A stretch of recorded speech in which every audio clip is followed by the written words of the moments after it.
Nabila Isma pamer foto jepretan Ridwan Kamil pose mesra berdua bareng Eril. Gemes banget. Kabar Nabila Isma tak dekat dengan keluarga Eril kini terbantahkan.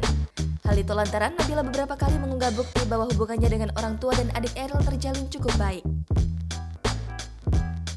Seperti yang dilakukannya baru-baru ini, Nabila tampak mengunggah foto kebersamaannya tepat di ulang tahun Eril kemarin pada Sabtu 25 Juni 2022. Ternyata foto tersebut adalah hasil jepretan dari Ridwan Kamil. Di kolom keterangan foto, Nabila pun menuliskan kalimat menyentuh. Nabila kemudian membeberkan bagaimana spesialnya sosok Eril, terutama di matanya. Nabila juga menceritakan bagaimana sikap ceroboh Eril yang kerap lupa meletakkan barang-barangnya sendiri. Dengan segala ketidaksempurnaan Eril itulah yang justru membuat Nabila semakin jatuh hati. Kini, Nabila hanya bisa mengirimkan doa untuk Eril di surga. Jangan lupa subscribe, share, komen, dan like ya!